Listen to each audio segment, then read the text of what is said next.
Also heard from some Hollywood lefties such as Jane Fonda freaking out about this. The people of the United States are here to tell the Trump administration, you may wage this war in our names, but not with our consent. Trump is a sad, unhinged man. He is at war on many fronts. He is at war against democracy. He is at war against our constitutional rights, especially our First Amendment right, free speech and free assembly. He's at war against those of us who believe that the right to engage in dissent is what democracy is all about. He is at war against immigrant families.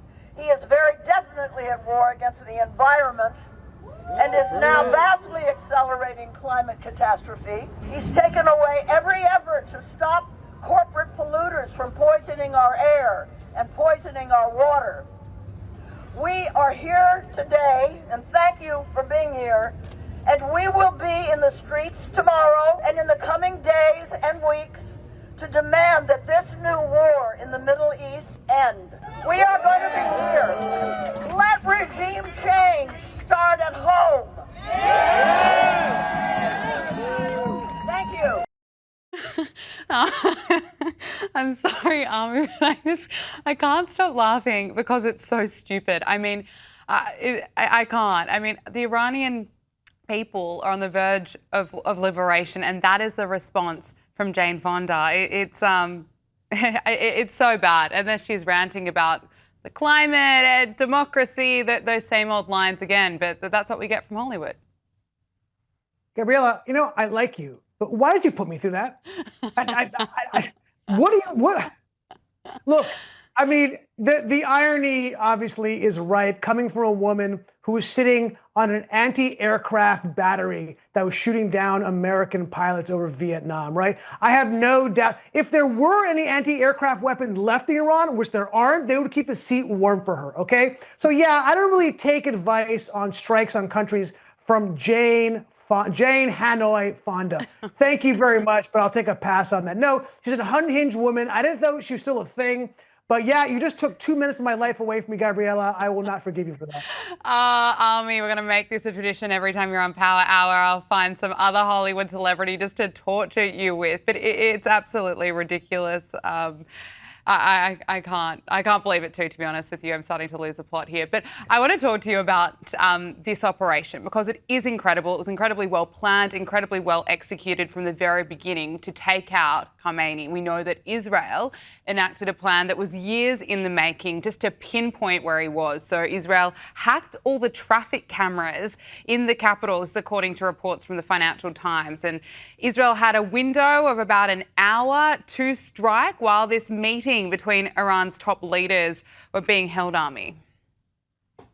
Yeah, look, this was, if you asked Israeli military planners, what keeps you up at night?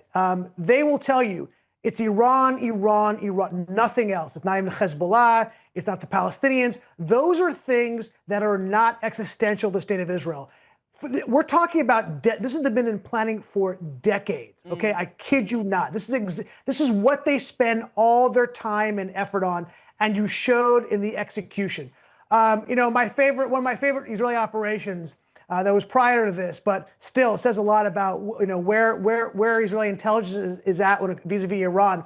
But, you know, the guy who's in charge of hunting down Mossad agents was a Mossad agent, okay? I mean, when they killed, that are voting for a new leader, they bombed that. By the way, the son who's taking over of the Ayatollah Khamenei is actually even more psychopathic, if you could believe that, than his father. But I don't think he's really long for this world. No, the amount of time, effort, and money that went into this was incredible, and it all paid off. And by the way, one of the greatest things that has come out of all of this, right? Forget about the destruction of the Iranian military, its nuclear weapons. Deterrence is back, baby. Okay? No one is looking to screw with the U.S. or Israel. This has really brought back deterrence in a massive way, and that there's no amount of money you can put on that. Hey, before I let you go, I have to talk to you about Tim Walz. He's been forced to answer questions about Minnesota's alleged fraud, and Tim Walz was accused of lying about why his administration resumed funding to the $250 million Feeding Our Future scam, and Tim Walz was unable to answer such basic questions about his own state spending on autism. Let's look at this. And you've seen the numbers about autism fraud in Minnesota. So we're going to do some Minnesota math with you today, okay? Are you ready? How much money was spent on 2017 for autism in Minnesota? How much? I don't know. I wasn't the governor. Okay. Did you not just say that you prepared for this hearing today? $1 million, okay? A quick Google search or using your AI could tell you $1 million was spent. How much money was spent on autism in Minnesota in 2024? I don't have the number in front of me. As Were you governor in 2024?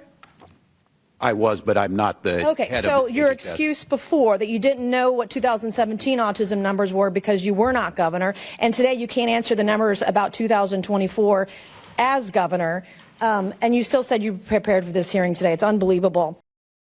And Ami, Tim Walz didn't want to admit some facts about Somalis in his state, that 54% are on food stamps and 87% of those charged in the Minnesota fraud scheme are Somali. What do you make of Tim Walz getting grilled there? Can we go back to Jane Fonda? Okay. No, you didn't want to go back to Tim Walz is worse. Look, Tim Walz is a joke. I mean, look, to be honest, it seems like all the males who are involved in politics in Minnesota seem to be these huge cucks. I don't know what their deal is or what's in the water over there, but they're all terrible in governance. No, look, Tim Walz has been told prior to this scandal that what was going on. He refused to, of course he's not going to talk about it because it's all on his shoulders. He knew about this, but he understands a Democratic Party machine is fueled by Somali votes and Somali money, okay? That's where the power lies, the Democratic Party. So of course they're gonna allow this to happen. Of course he's gonna pretend not to know. But there's a problem in Minnesota and no one refuses to deal with it.